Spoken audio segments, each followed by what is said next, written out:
Like, hey, don't worry, nobody's gonna beat you up. If they do, we got 3 of us here. But no, they really just made me comfortable with changing my mind and letting me know, like, hey, either way, whatever you do, we're gonna be here for you and support you 120%. So that made me a lot more comfortable with everything. And then the team, they were really great with everything, and my teammates, they love me, I love them, and I just feel home here. I'm comfortable here. Tonight, DeAndre Jordan returns to Dallas for the first time since, of course, verbally agreeing to a deal with the Mavericks before ultimately re-signing with the Clips. He thinks it'll just be another game, and it's going to be fun. Stephen A., what kind of game do you think he'll have? Well, I doubt it'll be just another game, but I will tell you I expect the same results. He had about 6 points, 15 rebounds, and about 4 blocks. On the year, he's averaging 10 points, 13 rebounds, and nearly 4 blocks per game. He absolutely, positively drives me crazy, Skip.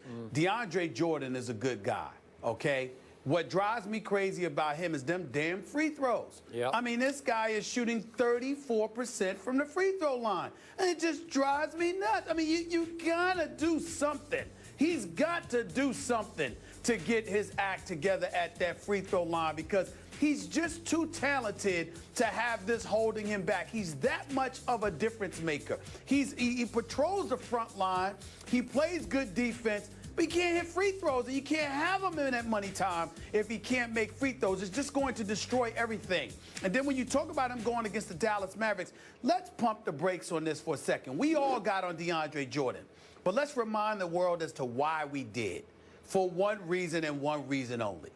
DeAndre Jordan didn't pick up the phone to call the Dallas Mavericks and tell them he had reneged on his offer.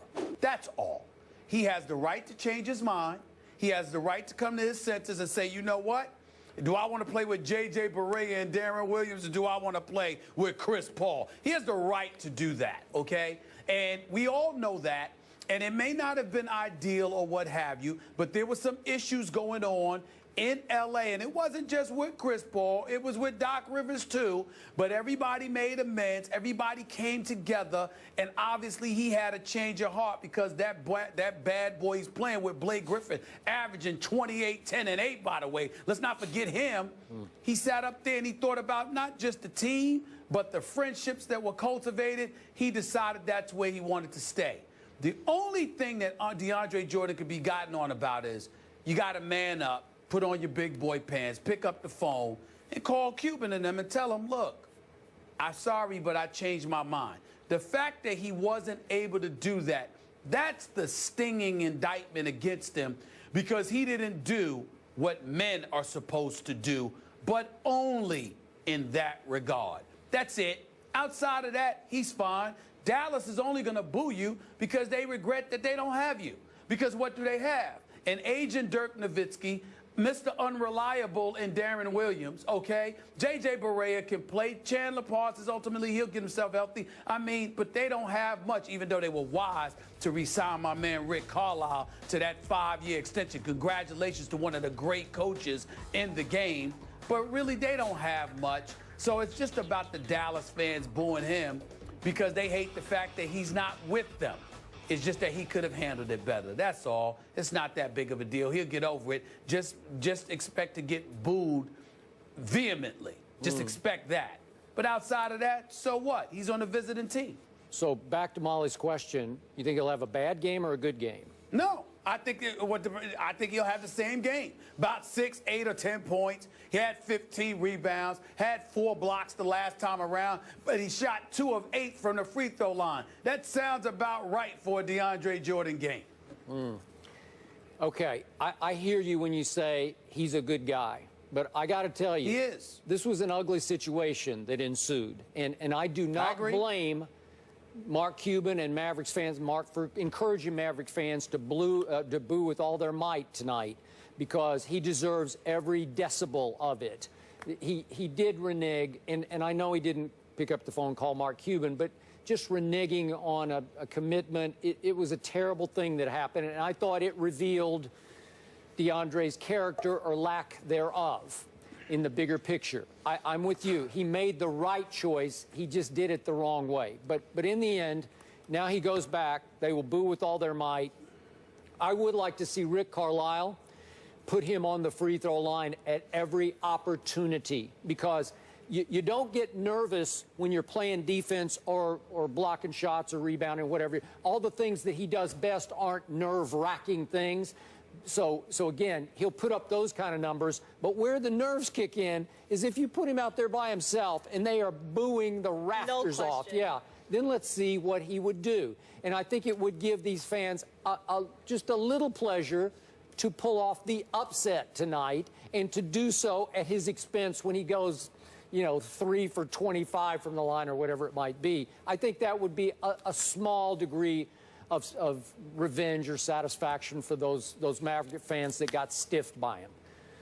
Well, I tell you this, Skip, a lot of times we judge guys a bit harshly. We look at their age, and we think that defines their manhood. And sometimes that's not it. It's the experiences. And DeAndre Jordan, I believe, was never really in a situation prior to this where, he had to step up and be a grown man. And when he found himself in that situation, it was foreign territory for him. And he didn't handle it with the ease and the precision and the maturity that one would think you should handle it in. So he was called out on it because you're not supposed to renege. But in the end, bottom line is that he didn't want to go there.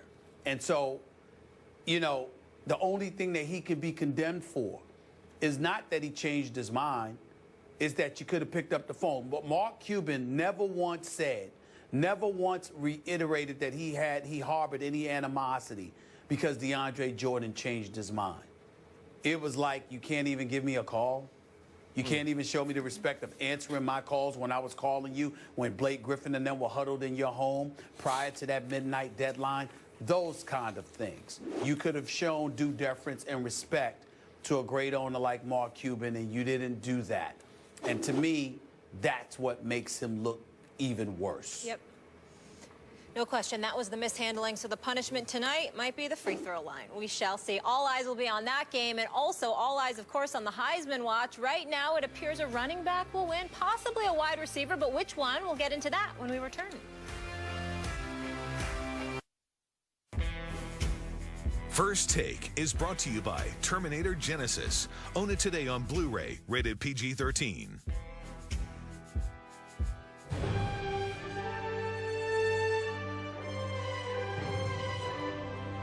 Hey guys, wish I could be there to hang out with you guys at First Take today, but want to thank everyone at Westover Air Base and troops around the world for everything you guys do to keep us safe. Molly, Stephen A, Skip, what's going on, man? It's your boy Big Baby.